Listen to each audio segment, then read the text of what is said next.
Every town has a ghost story that's been passed down through the generations. But what if those legends were true? My name is Miranda Young, and I'm the Ghost Biker.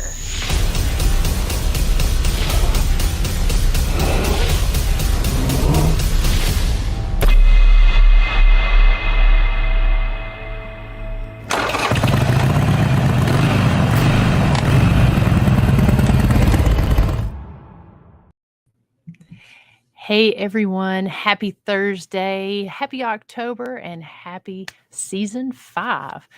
We made it through the first episode and, had a great season premiere on YouTube, had a great release on Facebook.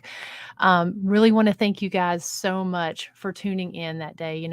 It's a big build up and a lot of work that goes into putting these seasons out. And I always get so super excited about it as the season is building up and getting into it. And so just again, want to thank you guys so much that tuned in, watched the episode, and that's here tonight to talk about that episode.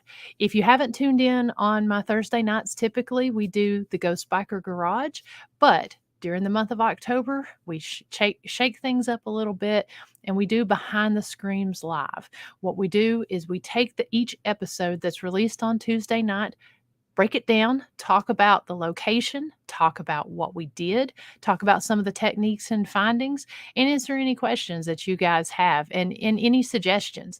So bring those questions. If you watched it, we are going to pull up some different scenes from the show.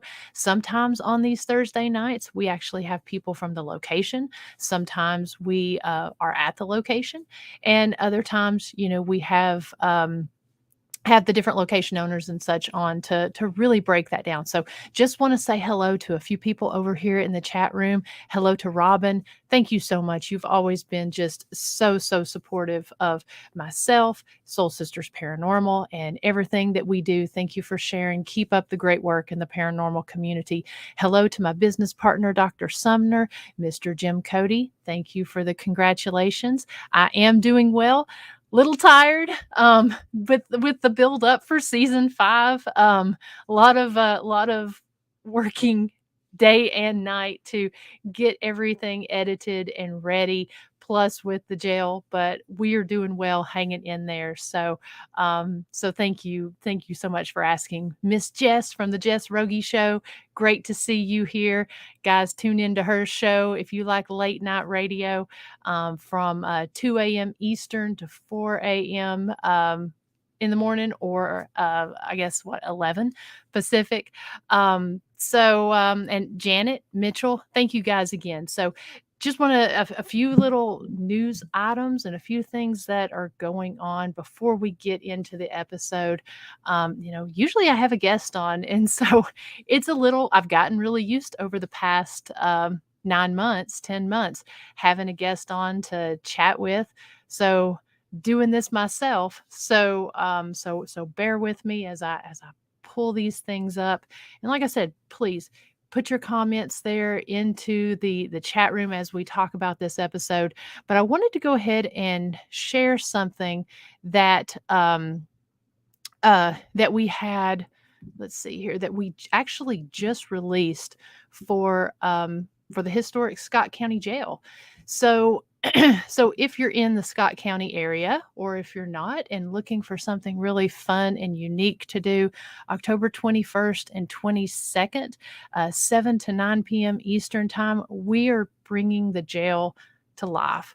We're partnering with the Oneida High School Drama Club, and this is going to give you the opportunity to come take essentially our flashlight tour and some of the different stories that we tell about the jail and see it acted out by the drama club. They're going to be in the different cells and stationed in different parts of the jail. They're going to be dressed up and in character. And one of the things that I'm extremely excited about with this is the fact that when these stories were written, they were written based on the newspaper articles. So they are historical and factual and entertaining as well. These drama students they're working their hearts out and putting a spin on these monologues, and so it's going to be sharing the history in a way that it's never been shared at the jail. So we're extremely excited about this partnership and extremely excited to put this out there. So we just released this, I think about an hour ago. We opened it up for ticket sales. Tickets have already been selling, and we're doing a limited number. We're doing 100 tickets a night, and those are going to go pretty fast. So if you're interested, come out and take the tour. It's going to be about a 30-minute tour for all the groups that go through. So so definitely, come check this out and learn about the jail and the different stories, and actually see it come to life. So that's coming up, and we do have tickets on the website at www.historicscottcojail.com. Also, let's see here, another event that we did have to end up postponing our event with Wildcat Harley Davidson. And again, as you guys know, we partner with Harley Davidsons all around the country and bring some of these really cool and unique events to the mainstream, to the public. And so this is taking place. We did switch the date, taking place October 14th through October 16th, and it's going to be in London, Kentucky. It's a partnership with Wildcat Harley Davidson and the London Laurel Tourism Commission. It's going to start on Friday night with a meet and greet. Harley Davidson's cooking up some awesome hot dogs, hamburgers, free stuff for everyone. And then we're going to be kind of talking about some of the locations that are haunted there in the London and Laurel areas there in Kentucky, and the places we're going to be going to on the motorcycle ride the next day. And so then the next morning, 9 a.m., and all this is Eastern time, the day we're going to do a day ride. I believe that day ride is sold out. We're going to be stopping at, I think, 4, maybe 5 points of interest. And we're going to be watching at Wildcat Battlefield. The reenactors are going to be there. They're going to be firing the cannons, reenacting. So we're getting some stories from that battle and different haunts in that area. And then also we're that evening. So the ride's 148 miles, and we're going to be, it's going to be about 4 hours in total. We're going to be stopping at the Sanders Cafe, home of Kentucky Fried Chicken, Colonel Sanders. We're going to be stopping there and eating. And, but keep an eye on that site, because even though it is sold out, there could be a spot open up, and it is a free ride. That evening, we're doing a paranormal investigation at the Levi Jackson Mountain Life Museum in Wilderness Road Park, and that's $40 total. All the proceeds go to Laurel County Shop with a Cop, and that's going to be an investigation from 8 p.m. to 1 a.m. So we'll have more information about that. If you have any questions, reach out to me or reach out to Harley Davidson, and we can give you more information on all this. And then on Sunday, there's a private tour of the Great Saltpeter Cave. And this is something that they only open once a year, allow thousands of people to come in, and they're opening up for us. We got 25 spots. I think it was sold out, and then when we had to switch the date, I think a couple tickets opened up. So if you go here to Wildcat Harley Davidson's lovely page, you will see each of those different events. Even though the ones are free, because we do have a limited number, we do ask that you register. So if you register for the ride, you're not automatically registered for the investigation. So you'll have to go and click on these particular links for each of these events, and they are below each of these different pictures. So again, there's no charge for the meet and greet or anything like that. We just trying to keep track of the numbers. So yeah. So thanks for bearing with me through all of that. Those are the big things that we do have going on. And if you have any questions, you can find all of that information at the historicscottcojail.com page. And then you can also find on www.ghostbikerexplorations.com. So I'm going to go ahead, stop the screen share here. And like I said, just kind of look over here at some of the comments. Like I said, thank you guys so much for tuning in and checking out that first episode. That first episode was something that was very very exciting and very special to be able to do. It was the Ye Old Jail, which is the historic Fentress County Jail. Fentress County is the neighboring community to Scott County, where our jail is. And they actually have their jail set up as their Chamber of Commerce center in there. Seth and Jacob, they do a wonderful job with what they have set up in there. It's the old jailer's home, and then it's also the old jail. Now, it's a lot smaller than our jail there at the historic Scott County Jail, but I mean, it holds a lot. They held a lot of people while they were in there. Like a lot of them, things were overcrowded and such. Most of these small county jails had to deal with overcrowding.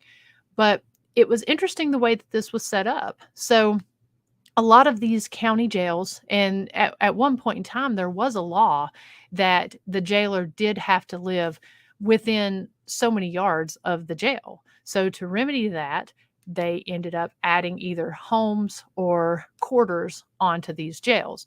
Our jail and the historic Scott County Jail, up until 1963, had the jailer's quarters on the bottom floor. The Ye Old Jail, which is there in Fentress County, they had a house built on to their jail. So it was something that was not uncommon to have these families not only residing, but kids growing up with these old jails. And so a lot of the time, if you were the jailer, your wife was the cook, and, your kids had friends come play at the jail. So there's a really interesting dynamic and connection with these jails, within the community. And so I did say this in the episode, and I'm going to go ahead and say it on here now, is that, a lot of people don't always know the difference between a prison and a jail. We've done a lot of investigations at prisons, Brushy Mountain State Prison being one. It's literally just down the road from our jail in Scott County and also Fentress County Jail. A lot of the inmates, if they were sentenced to a federal or state crime, they would be sent to Brushy Mountain or to Morgan County Correctional Facility.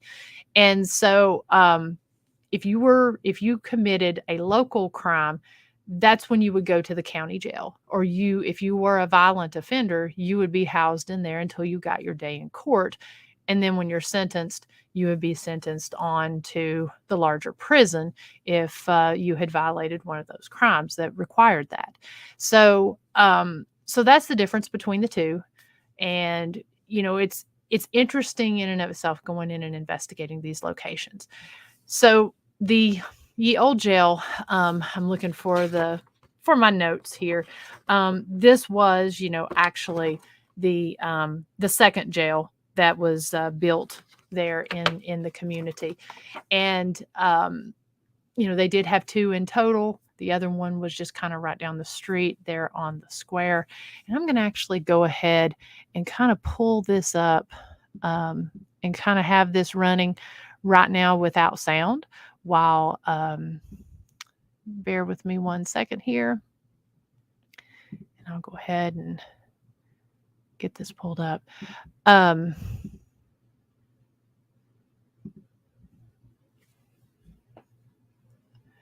Okay, there we go.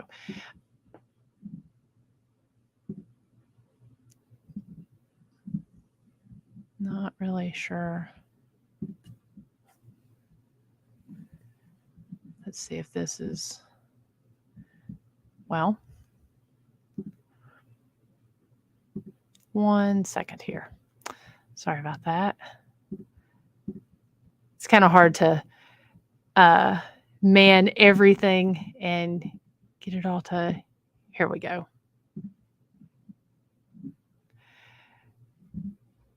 Okay. So like I said, I'm going to pull myself up here on the side. All right. So it was really cool because we were able to highlight this jail and be able to share some of the different experiences that both Seth and Jacob had had. They both said that they've experienced different things while working there throughout the day.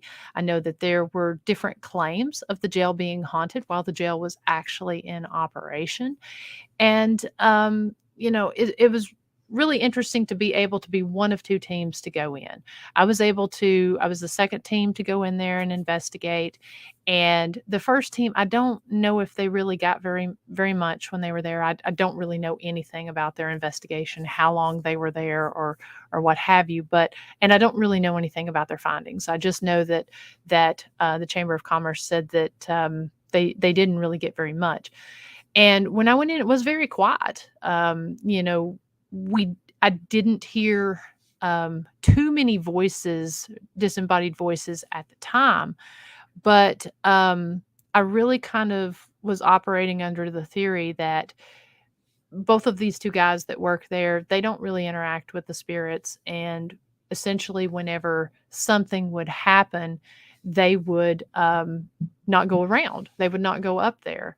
And so, you know how it is if, you do something and you get a negative reaction to what you're doing, you may not do that anymore. So that was kind of my thought on it, that maybe the spirits, because it hasn't been investigated, that maybe they didn't really know how to interact with some of the different tools, or maybe they, thought that if they did react, somebody wouldn't want to talk to them. So the very first night went there.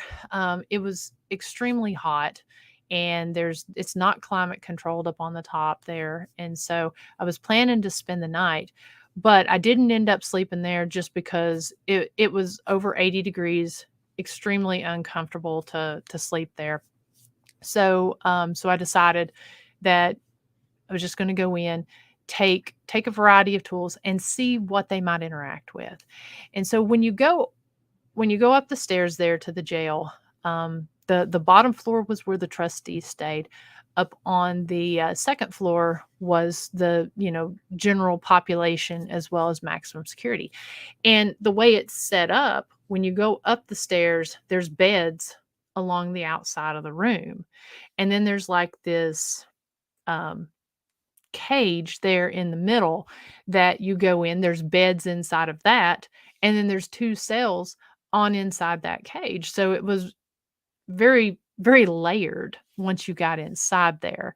And so this kind of shows, whenever we went up onto the upper floor there, I put it was 83 degrees inside that night. The weather was very clear.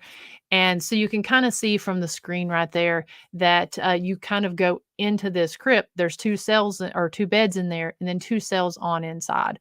And then on this side where I'm walking, this is where there was another set of beds. And what's interesting about this corner, so I set up 4 cameras upstairs there, and set up multiple laser grids, set up REM pod, flashlights, different things, so that if something went off while I was outside of the room, that the static cameras might catch it, or might be able to catch a shadow figure or what have you. So we tried to really cover that entire area. Also had multiple recorders sitting up there, as well as the mobile recorder that you see on my arm. And I don't know if they housed men and women, but what was interesting is, so one of the first tools that I pulled out was my Ovilus. And if you're not familiar with the Ovilus 5, it's a very interesting tool. It's digital dowsing and ITC, and it has several different functions on it. One of them that I like to use, as well as a lot of other investigators, is the word bank. And the theory behind it is that spirits can use that word bank to give us words that and communicate with us. Sometimes it's pretty random and it's kind of hard to tell. But what was interesting about this location is that it seemed like the Ovilus was really responding to the questions that I was asking. I mean, the first question I asked when I was explaining how to do it, the words I got were powder and blaze. And, it kind of makes you wonder, somebody said a fire. Was it gunpowder involved? And then I think like the next word was leather. Um, you know, could they have perhaps been beat with a leather belt? Could they have used leather for something? And then it also said news. And what else was interesting was that evening that we did the investigation, the Chamber of Commerce had the newspapers there. There were two news reporters that we interviewed with, and they brought them upstairs on the tour. We talked downstairs. So a lot of the responses that I was getting on the Ovilus seemed to be very intelligent based on the questions I was asking. When I would throughout the episode, when I would ask, "Will you give me your name?" Would respond, "Maybe." When I asked if wanted to play a game, it said, "Guess." And so we ended up, if you watch the episode, we ended up playing a guessing game at the end. So I was really impressed with the responses that I was getting on the Ovilus. Also the SB7 Spirit Box, that's another tool that, is potentially a more controversial tool. And, the theory behind the SB7 is it is a modified AM FM radio that has a sweep rate on it. And so you can change, you can go forward or backward, you can go AM or FM, and you can set your sweep rate to where it quickly or slowly sweeps over the stations. Even the slow rates are fast enough to where you're not going to pick up full sentences if you're picking up a radio station. And I got to say, the responses that I got on the Spirit Box as well as the Ovilus actually kind of blew my mind because when I go into a place, I don't always use really I don't use apps or anything like that. I'll try it sometimes, but the Ovilus as well as the SB7, they're not connected to your phone. They don't have the microphone system in them. And I made sure, which I'll get to this here in a few minutes, but I'm seeing the comments like D Hoot where she was talking about the paintbrush and Janet talking about the paintbrush as well. You know, I don't like if I'm holding up an item, I don't like to mention what I'm holding up because if I am using an app or using something else, I don't want it to, pick up anything on the microphone. And so to just hold something up and get an intelligent response, I thought was pretty incredible. Um, and like I said, I'll get to that here in a second, but this seemed to be the case all along. Now, the corner that I was just doing my EVP session in, we kept hearing something that sounded like shuffling and something that sounded like rocks being thrown in the back. It started from when we went up and set up the cameras, and it continued throughout the entire investigation. We didn't really get very much of that on the second night, but we did on the first night. And it seemed like every time we would address it or go back to that corner, it would move. So whoever was up there, they like to stay behind us. And even inside of this cell, so I'm inside the first level in the video right now, and those two cells are there in front of me. And what's interesting is those two cells, they had windows in them. So if you were laying on the bed, you could look out into the beds in the section on the outside. And so it was almost like they either wanted to be behind me or wanted to be behind a barrier. And that was something that we documented the whole time. And then when when we would move, it would seem like it would move, or it would seem like it was, throwing rocks or what have you. Um, and like I said, if you guys have any questions, please feel free to put those over there. I feel like I'm just sitting here talking, and it's kind of hard, like carrying on a conversation when you feel like you're just kind of talking. so so anyways, and like I said, I'm just going to kind of break this down as we're listening to it here. I can play some sound with it, but I figured I would just kind of talk through. But this segment right here, it took place over essentially over about an hour's time of just sitting there and, hearing the sounds going on around me. The camera and the microphone really doesn't do it justice as to just how loud some of this was that was going on around us.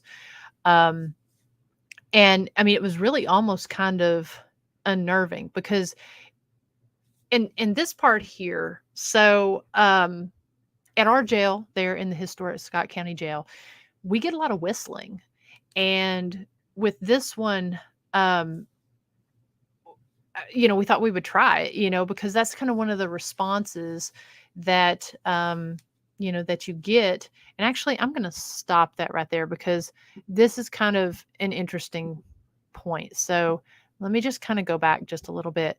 Um, but so as I was whistling, we actually caught a disembodied whistle coming from another section. Now, we didn't hear it in the moment. So I guess it's technically not a disembodied whistle because we didn't hear it in the moment. We captured it on the recorder. But we didn't hear it. We kept whistling. I think we whistled 3 or 4 times. And when I went back to listen to my recordings, I'm like, "Holy crap, that's that's a whistle."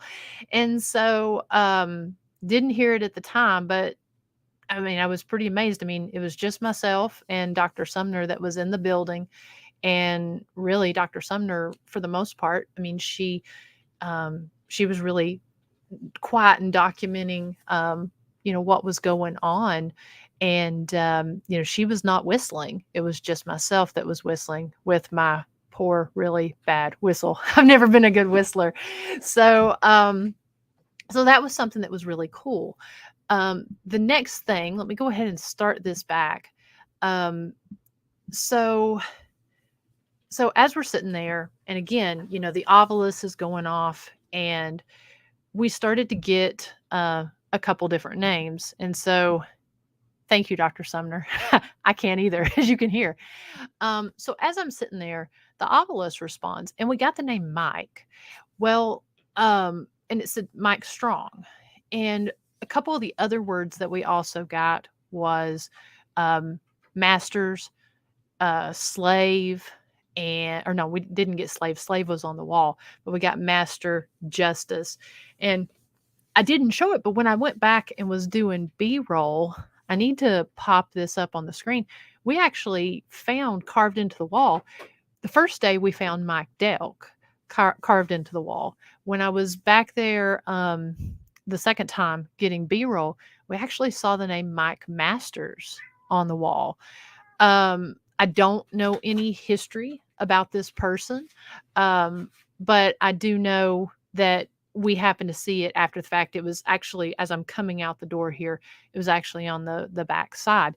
And so other than the name Jeff and Brian that I got on the spirit box, the obelisk never said any other names the entire time. So I'm trying to do some different research to see maybe if there is something connected with any of these names. Again, with this being a newly investigated location, we're still trying to find a lot more out about not only the stuff that we found, but also, with some of the stories of the history. Yes, Janet, we did get Master on there. We got it was not long after Mike, and we thought maybe it was related to the word slave that was on the wall. But we did also get Master there. This was fascinating to me because I went through a lot of footage, and I actually want to play this one. So let me unmute that because this one, so we ended up hearing what sounded like some type of knocking or some type of walking. We couldn't really tell. And so when we went down there, there was nobody outside, but this is what we captured on our static cam. I just want to play that right quick because it really kind of freaked me out when I heard it.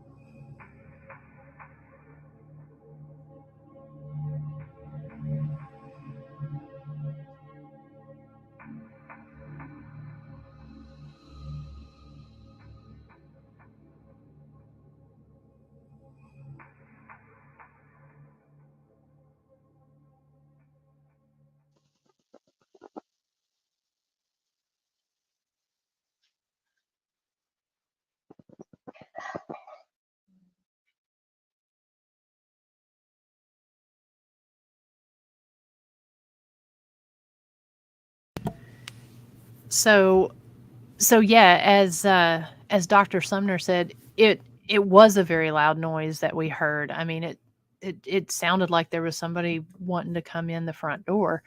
And so I couldn't see anything when I looked out the window. So when I went down there, but it's interesting that when we left, we captured that voice on the static cameras. And so we, like I said, we had probably been there about an hour and a half, and I was going through the static cam footage, and that's at this point, that's the only voice that I had captured. Again, intelligent responses, the Ovilus saying camera on there, and also, it's kind of funny. Whenever I came back up the stairs, it said the word immersion, which you know we were emerging from the downstairs. So just really interesting responses to me. I did kind of, as far as feelings go, did kind of feel a little sick in that back corner. I think that that's mostly coming from, being probably where it was so hot, but you never know. I did want to document that. And then also, we got the word American on the Ovilus, and I carry my flashlights and stuff around in a little USA bag. So definitely intelligent, and something that I thought was interesting, because I typically don't get those kind of responses on the Ovilus. Sometimes it's kind of wonky, and we'll say words like, Africa and different things that it's kind of hard to tie it in, but this one was very close. Another thing that I really like to try on these investigations, I love using my rods, and I like using them because they're easy. There's no battery drain, and here in the South, a lot of the spirits, they know what these rods are, and probably use them to find water. Um, so for me, it's kind of one of my go-tos that I really like to use. This session was actually really quiet when it came to the rods. As far as the questions, there was a couple and that's why I didn't show a lot of it. It's just to kind of say, when you're putting these videos together, it can be a challenge, because we were at this location for 2 nights, and we were also at, we were there for 2 nights. We were there for, I think 5 or 6 hours each night, and trying to condense all of that down into a, watchable time frame can be kinda difficult, because you do spend a lot of time. It's not like TV. You spend a lot of time sitting there asking a lot of questions, waiting for responses. So sometimes we kind of have to speed through sections, and to keep it together to tell a cohesive story can be a challenge. And so that's why, like, for instance, with these rods, we don't show a lot of the rod session. I wanted to show there were a few times I got responses, and there were even more times that I didn't. And even though the times you don't get a response, or the times you don't get a response on your questions, can be boring, I think that that's sometimes just as telling as the times that you do. Now, what I wanted to show with this rod session was, we did get a few responses. Really, the responses were not that important. It was what was going on behind me. That REM pod was quiet the entire night until we started doing this rod session. And so, I'm not a smoker, but one of the things that I like to take are into jails that work as a good trigger object is cigarettes. And so when I started offering cigarettes was when I started getting responses back there behind me. So I actually had a cigarette that I sat back there on the REM pod. And of course, I had one there in the floor. And as you watch this session, um, you know, and listen to it, I'm continually offering cigarettes. But um, as we were doing this session, like Dr. Sumner said, the rods itself was quiet, but all around there was a lot of movement. It was so much so that I ended up turning and sitting there. And so that's where you can see the window is from that cell. That window goes into the other opening where the inmates on the other side would sleep. And those beds were extremely wide. We determined that they must have slept 2 people per bed. So very, very tight confined area, and it's just very tight. Um, and also as Jess, yes, that was a lot of footage to go through because I think I put out 5 different cameras that entire weekend. And 5 times 6, that's 30 hours itself just in one night to have to go through, plus audio recorders. And then also the camera of what's going on around me. And then the very next night I came. So um, that rod session was so that REM pod session was so active that it ended up turning the REM pod off. It didn't kill the battery, but it actually turned the REM pod off. I've never had that happen before. Um, I just want to see D Hoot's question. I'm wondering if certain entities were confined to their cells or following you around. That's a great question. Um, it really kind of felt like the one I was very, very drawn both times to that far back cell. And it really kind of felt like whatever was in the middle there really kind of stayed there. But it did feel like whoever was interacting in the back corner, it did feel like they kind of moved around to wherever I wasn't, really kind of like to be behind us. But that is an interesting question. And I feel like the more that this location is investigated, the more you'll start to really kind of figure out the personalities of these entities. Um, so at this point, I've broken out the spirit box and, I was trying to, because this is a very small location, I kind of doubled up on a lot of the different experiments and stuff that I was doing. And again, this is still the first night that we were investigating there. But so I wanted to really kind of throw my entire arsenal at the fellas here in the jail. So I thought, you know, try the rods, try the flashlights, try the obelisk, spirit box, um, anything that alarms, anything that you feel comfortable with as communicating, you know, um, here is an option for you. And so I wanted to sort of put all that out there. And I did get a lot of reaction. Like I said, there were a lot of really good EVPs. And when I left that first night, um, I didn't know about some of these EVPs until after I went back to review the footage. And so it was one of those situations where it's like it's just enough to make me want to go back and look into it further, but nothing that at the moment really felt like it just jumped out at me. Um, let's see. Jim Cody asked, do you feel threatened at any time or uncomfortable during the investigation? Um, At this jail, I didn't. Um, you know, I I really just felt like they were, that there was somebody there that wanted to communicate, but maybe didn't know how. I sort of felt like they maybe felt a little more threatened than I did, just because I'm coming in, I'm trying to talk to them. Um, that was sorta how I felt, but never at all did I feel threatened. I didn't feel like there was anything dark or anything like that. Even when something was behind me, I'm one of those people, I don't really like to sit with a door behind me or anything, but, you know, I never felt like there was anything dark or malicious there. But that's a great question because you never know at some of these locations.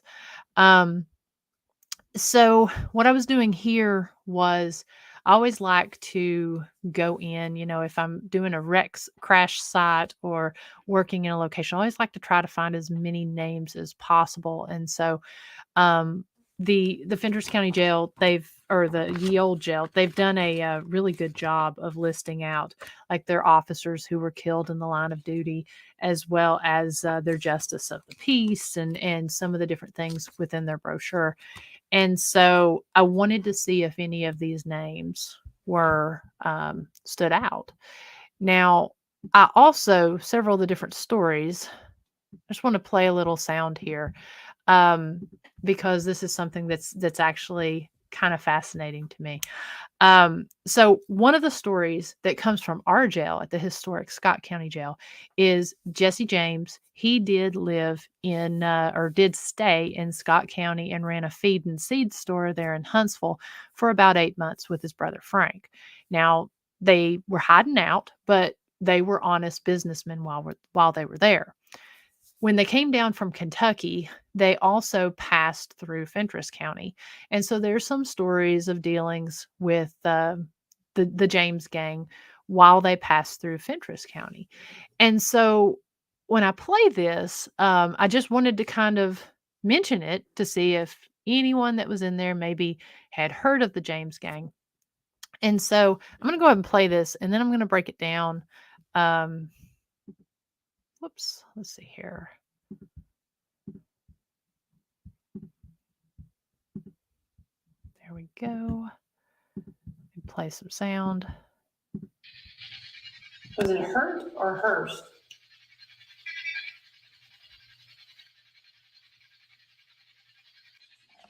Did you know that witchcraft in Tennessee, the only place that ever happened was here in Fentress County?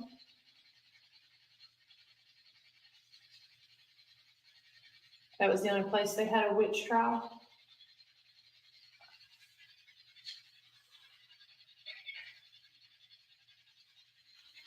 Did you know Jesse James?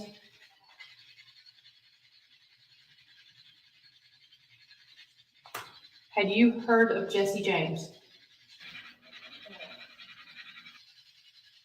How about Frank James?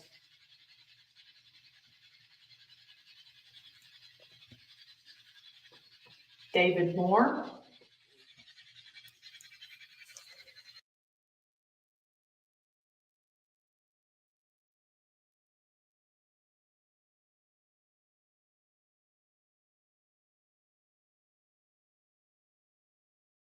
I've been having to mute it.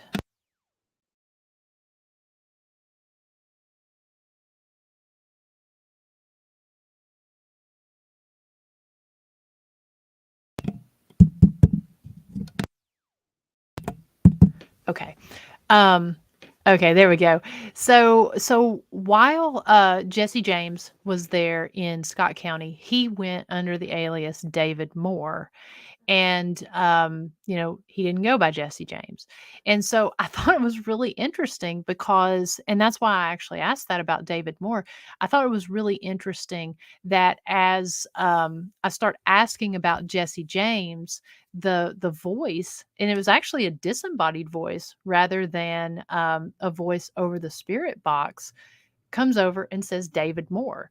We heard it in the moment, and then like I said, it didn't come over the spirit box, and it actually came up before I even asked it, which I thought was really cool. I didn't know it said David Moore at the time, but we heard a voice. So that was something that I thought was really cool and intelligent based on what we've experienced at the historic Scott County Jail, and also um, where they had traveled there through Fentress County. And so thank you, Jess, for letting me know. I have to mute my mic when I'm playing that just so that I don't get a weird echo when I'm playing the speaker. And I wish it showed better if it was muted or not. But Billy, that's the other story that I covered here. And so Billy Dean Anderson, he was an inmate there at the Fentress or at the Ye Old Jail, the old historic Fentress County Jail, and he has a fascinating story. Go and look up the history of Billy Dean Anderson, and I mean, he was even, in a sense, a local legend there in Fentress County with the crimes he committed. But he was known for robbery as well as his prison escapes. And he had escaped multiple times. He was on the FBI's most wanted list for 4.5 years. And while he was on the run, he was he hid out in a cave in Pickett County, and he was in that cave for 4.5 years. Um, this area that I'm investigating here, this is the top of the jailer's quarters, and or the jailer's house. And so the guys who run the Chamber of Commerce, one of them did say that he had heard that at one point in time, because of the escapes that Billy Dean Anderson did at the various jails and prisons he was at, that they actually kept him separate from the other inmates in a cage up in this room. And so I did have a static camera up in this room as well as a laser grid, and I wanted to spend some time up here asking some questions. And yes, Jim Cody, he is buried in the same cemetery as Sergeant Alvin York, which is the Wolf Creek Cemetery. He was born there in Pall Mall, which is where Sergeant York is from. And he was known as the Mountain Man because of his time hiding out there. He was an amazing artist, and he did like over 300 paintings. And so I kind of felt that connection being an artist myself. And I'm always looking for different trigger items to take. And this is where this location really blew my mind and surprised me, with the spirit box as well as the obelisk. And so I took a thing of multiple size paintbrushes, thought I would use that as a trigger item. And I'm always interested to see if these spirits can see us, not just hear us, but if they can see us. And so I wanted to use this paintbrush as a trigger item. Now, I used it up here on this floor, and it really seemed like every time I called out to Billy Dean Anderson, it actually seemed like I got a lot of different responses. I didn't get as many. Well, I did. I was going to say I didn't get as many intelligent responses here on the second floor as I did in the jail. But actually, this one was pretty cool because, I was talking about it being hot, and the very next thing the spirit box says is it's hot.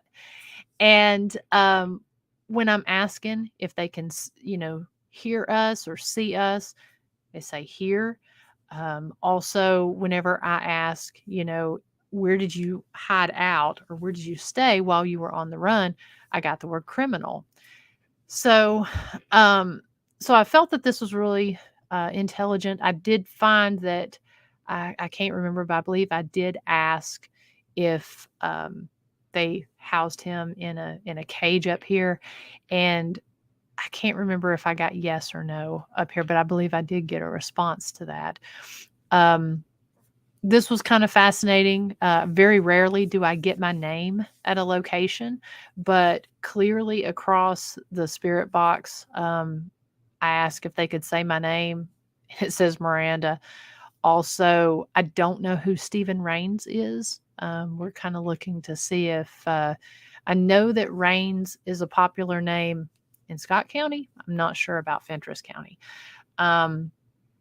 Also, this part was interesting because I did ask if they knew Seth and Jacob, and I got sure and yes. Now, so because of the responses that I got that night, I wanted to come back for a second time and try to essentially change the environment that was in the jail. So again, like I said in the start, when a spirit is interacting and all you do is say, you know what, I'm not going to go in that area because I don't want to be around the interaction, they're maybe not going to interact. So again, I wanted to come back to create that familiarity. And I also did a little more research on Billy Dean Anderson before I went in there. And then I also wanted to play some games and try some things that would maybe create an environment of familiarity with essentially what these inmates maybe did while they were in jail there, or maybe what they were used to during that time frame. And so the first experiment, that was the Estes method. It was it What was interesting about this, I did get a few responses, I felt. But let me just back up. If you're not familiar with the Estes method, it is one to do it correctly. You do have to be blindfolded. You do need to be wearing noise canceling headphones, and you do need to have a camera on yourself and the other person. So those voices there that I got, those did not come over the spirit box. And I didn't even hear them because obviously I had my noise cancelers on, but those were disembodied voices that were extremely clear that the recorder picked up there. And so I wanted to have that little box that's right back there in the corner, the EDI Plus box, which measures temperature spikes. It measures EMF, the blue light that goes off. That's a spike in an EMF right there. And then also it measures pressure and humidity changes. It always seems like when the pressure changes on that box, I usually catch some interesting EVPs or something moves, something seems to happen. And that's just from myself. That's what I've noticed on my investigations. But I like to keep that with me in whatever room I'm investigating in. It also has a geofoam on it, which is an orange light that will go off. It's a vibration sensor that you have to be touching it to make it go off. So even though I didn't really get too many responses over the spirit box, um, being in that sensory deprived state, listening to the spirit box, you're supposed to call out whatever you hear. And it may be an answer to the question that your partner is asking. I didn't really get too many responses over the spirit box, which is interesting because the night of the week before, and then also earlier in this investigation, the spirit box was very talkative, but it just didn't really respond a whole lot. Um, but getting those responses on the EDI Plus box, having those EMF spikes right there, as well as the pressure change, was really interesting. Also, that week it was actually hotter than the week before, so it was 83 degrees in there, and the temperature for some weird reason in that cell dropped to 61.6. And after I took it out of the cell, it went back up to 80 degrees and it never malfunctioned, or it never dropped below what the actual temperature was. So while I carry that around, I also have 4 little mini temperature gauges that I keep with me in those rooms so that I can check and double check. I always like to account for all the atmospheric changes that I can. So, um, interesting activity in there as they're asking those questions. I'm As we're kind of watching that, I'm going to go through and make sure that I haven't missed anything. Um, D Hoot asks, "Did you encounter the same spirit in different areas?" I do believe that I did. I do believe that we had some really good conversations with Billy Dean Anderson, because every time I mentioned his name, I either got the name Billy or I started getting responses that were accurate to what I was showing and talking about. Um, let's see here. Like I said, just kind of making sure. I just saw D Hoot's comment. Thank you so much for um, tuning into my episode there with Jess. That was a really fun show. I really enjoyed that. And it's always an awesome honor whenever I get to go on her show. Um, so getting to this part, this was a part that really blew my mind. And um, so we started having this conversation. I wanted to try the spirit box, and actually, I'm gonna stop that and I'm gonna play it with sound just because it's pretty freaking cool. So, would you kill a law enforcement officer?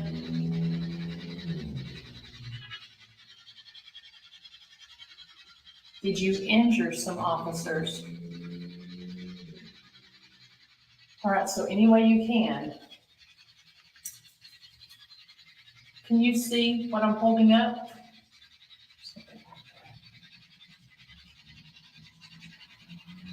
Okay, I can hear you back there. Can you touch that little red light?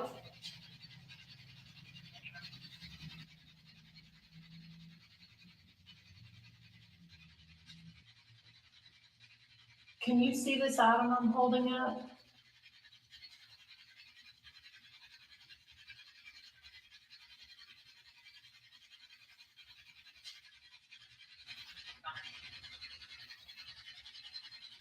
I'll have to go back and listen. I don't know what that said. I thought it said it's mine. I heard you were a fantastic artist. I heard you like to paint pictures of Jesus Christ. Did you want to be a preacher?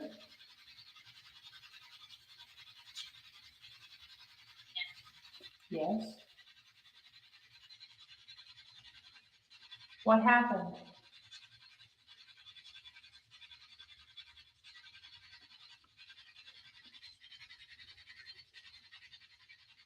I heard you preached when you were 18. What happened? Do you read your Bible?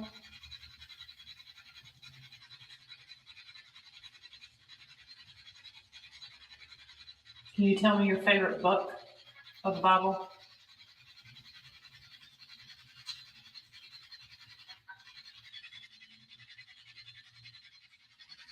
Did they shoot you? Did the FBI shoot you? Did they keep you separate from the other inmates here in this jail? I mean, a couple interesting responses on this. A few were very clear and they were the same voice.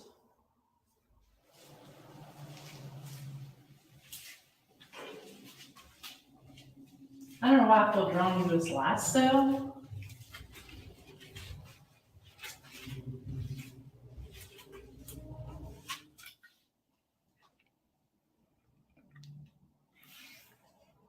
All right. So at this point, we wanted to use the ovilus. Last week, you used it to say a few words. Bar.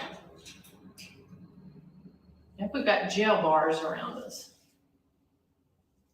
We're in a cell. Is this your cell?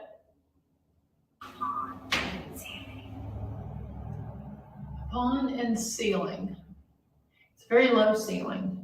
This is a very, very small cell. We must have done something bad to get in here. How many people were in here with you?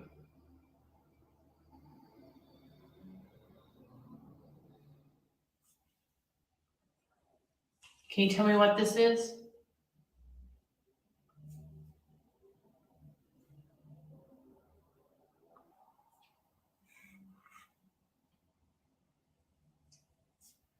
Billy Dean Anderson? If you're in this area, can you tell me what this is?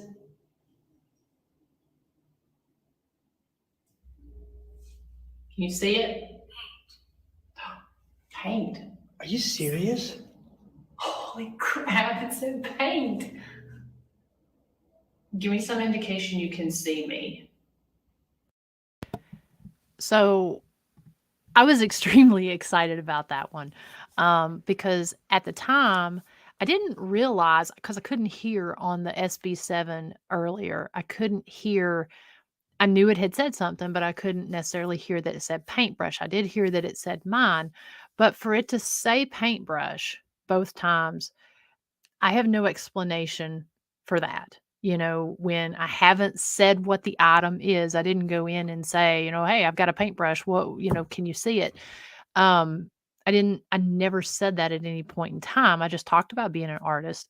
But for that to happen, I mean, that blew my mind, and to get it on 2 different devices when I hold up the paintbrush, I like I said, that blew my mind. This part right here, this is the second part that, again, I am confident that whoever is in this jail could see me and could see what was going on. And so before I play the sound, I had asked if they wanted to play a game, and it said yes. And then it said five.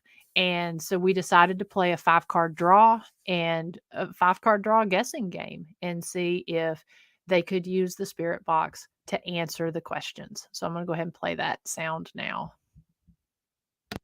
I'm going to throw down 5 cards, and I want to see if you can tell me one of the numbers.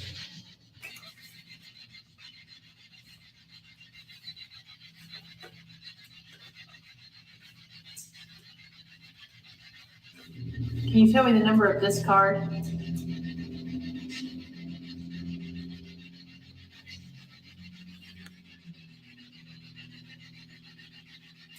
think it's an 8.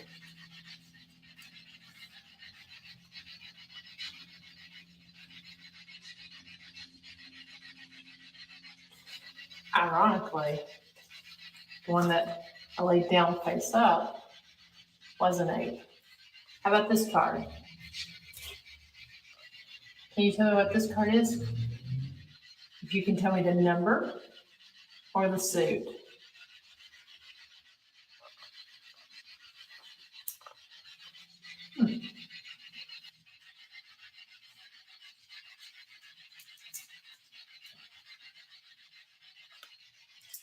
Back there. Hello, you can come up here and play with us.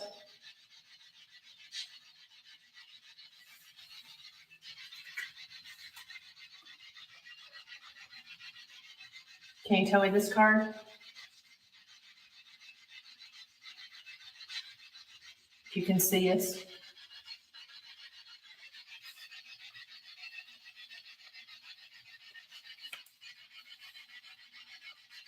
I think we already had this one. Yeah, we did.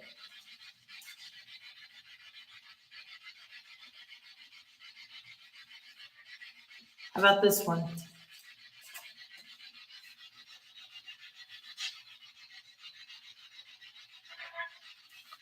Wow. Wow. That just gave me cold chills. Okay. Good job. How about this one?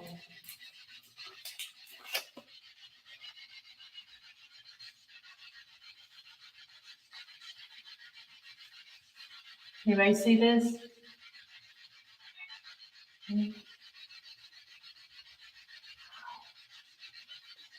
I don't know if that said meat or king. Mm-hmm.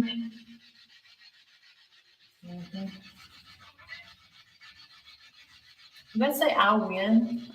I'm winner, I'm ahead. That's what it sounded like. Do you like to gamble?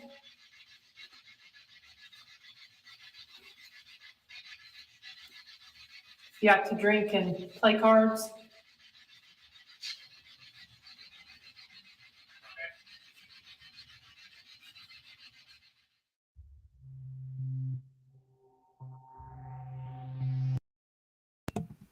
So, like I said, a couple things there. The calling out the name of the cards. I mean, we ended up after playing that first hand. I played a couple other hands. Didn't get any numbers or anything called out at that point because I think at that point they wanted to play for money. This is not the first time that we've used certain things like that as a trigger item. I know last season when I did the Ma Barker house, ended up using my travel money as a trigger item, which got some really interesting responses. And I ended up using my gun that I typically carry with me to different locations for safety purposes. Ended up using that as a trigger item, and so So it's always interesting and fascinating to me. One of the things that I do have to watch at some of these jails, which you'll see in future episodes, is that if you do have a gun with you, sometimes they think you're law enforcement, and the activity in interaction is much different than what it is, you know, when when they think you're law enforcement versus when they don't. And so so anyways, a lot of really interesting responses that I couldn't explain. You know, the disembodied voices, you know, those were really on point. But the spirit box and the SB or the Ovilus 5, those were ones I really have no explanation as to how they could pick the card and then also see what I was picking up unless there was somebody there. So so it was awesome to be able to capture those, especially at a location that's only been investigated by one other person, and to be able to share all of that with you guys. Um, like I said, just looking back at a few of the comments here. Um, Yes, Hoot on I feel like some of the folks that I was communicating with on that second night were some of the same ones that I talked to on the first night. Um, I do feel like when I went back and listened on the SB7, I mean, obviously the Ovilus, um, it's a one voice. It's a robotic female voice. I think you can make it a robotic male voice, but you know, you can't tell the different voices on that one. But on the SB7, especially when we were talking to Billy Dean Anderson, I do believe that the voice was the same. Now, upstairs in the jailer's house, there were some different voices. There was a female that was on there a couple times and a male, but the other times it was a male and it sounded like the same voice to me. You can go back, listen, and judge for yourself. But I do feel like on those nights that there were some spirits that I was talking to at the same time. I do believe that whoever's in that back corner was the same person. We didn't get as many sounds in that back corner on the second night as we did on the first. When we were playing cards there in the front, we were hearing noises in the back. And also, I believe that was the only time that we were hearing noises in the back there on that second night. Also, let's see. Thank you, Jess. I appreciate that. And Tommy, there were multiple times when we were in there with responses that did made my hair stand on end too. Um, Jim Cody says he actually was a preacher for a short period of time at Wolf Creek Church. That is correct. I think when he was 18 years old is when he was a preacher. You know, it was I'm pretty sure he was a teenager when he did his preaching, but it was almost like something changed because he was a very religious person. And then also, Mitchell says, I thought Ezra was unique, not a favorite book for most people. Absolutely. I thought the same thing. I kind of want to dig in a little bit more to see, because if I'm not mistaken, I believe, wasn't Ezra like I don't want to say a redemption book, but it was an interesting book. I would like to see if there's some way that that kind of the stories kind of parallel and tie together to look into that a little bit deeper. And yeah, the paint was very clear. Tommy says, "What is the difference if the spirits think you're law enforcement? Are the spirits more or less aggressive?" That's a really good question. You know, you just get different responses. We see it at our jail all the time, and that's what I'll kind of speak to since, you know, we're there every day and we see the folks in there. We've had different teams who are actual law enforcement come in. It's the way they talk sometimes, and they'll use some of their items as different trigger items, and also kind of the way that they communicate with the inmates, because we not only have in some of these jails, not just ours, but in some of these, we don't just have inmate spirits, but we also have spirits of law enforcement in there. So you never know what's going to elicit a response. One of the episodes that I'm going to highlight, I think it's episode 3. I do end up using my pistol as a trigger item, not intentionally. Like I said, I have used it in past, but not intentionally.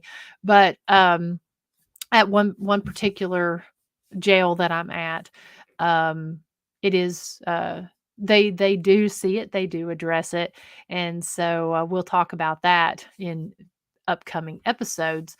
But yeah, that's the difference. I mean, sometimes they won't talk. When they thought we were law enforcement, they wouldn't talk to us, and so that's why, it sometimes makes a difference. Sometimes they'll respond different. Sometimes they won't even talk at all because they think you're law enforcement.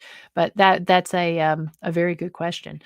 Anyone have any other questions about this location? Like I said, we do break it down. Um, the jail. I'm looking. I want to make sure I give the number right. The jail, I believe it was closed in 76. I actually say on my episode, let me just see here. Mitchell says, could the female voice in the jailer's quarters have been his wife or child? It's very possible.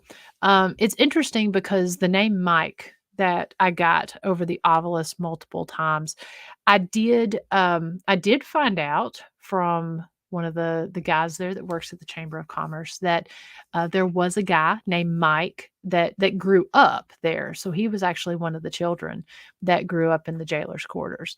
And so I don't know if it had anything to do with that. It is interesting that the words we got were Mike, strong.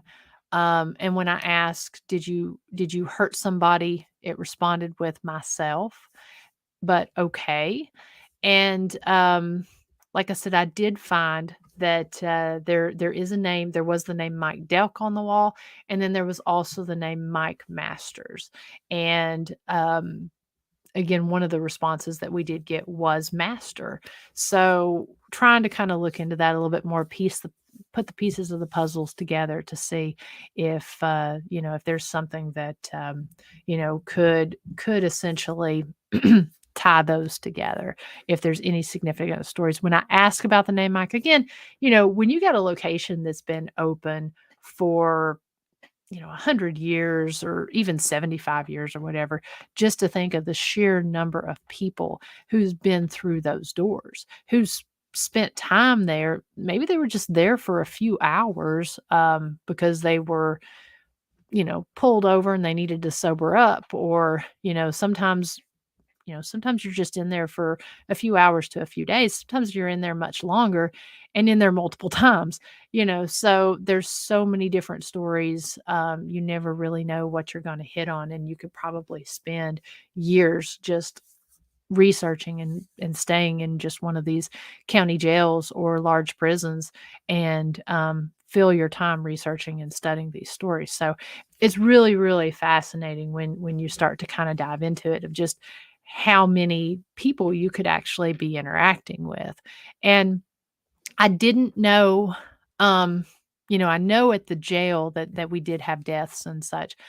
I don't know. I need to really find more information out on this, but I don't know exactly how many deaths occurred there, if there were suicides, that sort of thing, which I'm sure there probably were, but because these little county jails, they do tend to have violence occur in them, especially when you're dealing with issues of overcrowding. So, um, so a lot of things that we can kind of tie together on this, but definitely active, definitely somewhere that if you're in the Fentress County area, the Jamestown, Tennessee, Pall Mall, York, even in Scott County, if you're in those areas and you want to kind of dive into some history, definitely go over and check out Ye Old Jail, which is the house of the Chamber of Commerce there. Say, can't talk. Jacob and Seth, they can, show you around the jail. They've got a great museum in there with all kinds of Jamestown and York, Fentress County artifacts in there. It's the home of the 127 largest yard sale corridor right there. That yard sale, it's the world's longest yard sale that runs from Michigan all the way down 127, all the way down, I believe, in, I think it ends in Alabama. Um, I'm not sure of the exact spot, but it is, I don't think it goes on over into Mississippi. I think it goes down just through Alabama, but it is the world's longest yard sale. It does run through there. And so if you're in that area, stop by the old jail, check it out, take in some of the history there at the museum, and, say hello to some of the spirits that inhabit up there. And, Seth and Jacob. So hopefully we'll go back at some point and be able to do more research and, establish more communication. But definitely excited to be able to share that as the season premiere of my season 5, and extremely excited that you guys tuned in, watched, and asked questions, and then followed up here on Thursday. This coming Tuesday, we will be releasing episode 2, which I'm very excited about. Won't really say too much about that, but we'll say, it's another jail, another county jail. And we're heading on further south for this one. So I won't go into any detail about that. You'll have to tune in at 9 p.m. Eastern time on Facebook. I think I'm going to, because Facebook decided to do what Facebook does and change things and mess things up for everyone. So I decided, they removed their premiere button. So we're not able to sit and chat and watch the episode like we can do on YouTube. I was staggering those where I had Facebook at 9 and YouTube at 10. But I think I'm going to change that and probably just go ahead and do both at 9 p.m. since they're not competing against each other. Facebook will just upload as a link. YouTube will upload it as a live premiere. So we'll get on there. We'll have a party. We'll talk about what's going on. And then on Thursday, we'll do the same thing as we did tonight and break the episode down. So watch it. Get your questions together and your comments, and join me here in the chat room next Thursday at 9 p.m. Eastern time, and we'll talk about that location. I may also have a guest on there with me, somebody who, the guy that runs the location. I'll see if we're able to work that out with people's schedules. It's a little tricky right now, and I know that he is a very, very busy individual, but that may be happening next Thursday. And then also, we're going to be kind of really pushing the event at Harley Davidson that's coming up October 14th through the 16th. So we want to sell out that investigation. We've got 14 spots. I can't remember how many we have open, but we've got 14 spots available, and it's an investigation at the Levi Jackson Wilderness Road Mountain Park, and it's also at the cemetery up there, which is the largest Indian massacre. So there's a crazy story about this entire location, and it's extremely active. It's only been investigated, I think, by about 4 or 5 times. So we're really excited about that. And again, $40 gets you an investigation from 8 p.m. until 1 a.m. and all the proceeds go to Laurel County Shop with a Cop. So go check that out on the Wildcat Harley Davidson website, the London Laurel Tourism Commission website, or the Ghost Biker Explorations website, and book your tickets there. So get them before they sell out. Again, thank you guys so much for tuning in. And if you can't make the investigation, that we can come by to the meet and greet and say hello and share your stories with me. So until you hear from me, as we're, posting little previews and stuff for next Tuesday's show, I hope you guys have a wonderful week. Stay safe if you're out there riding and enjoying the beautiful foliage. And come see me for Kickstands Up at 9 p.m. Eastern Time next Tuesday night. Take care, everyone.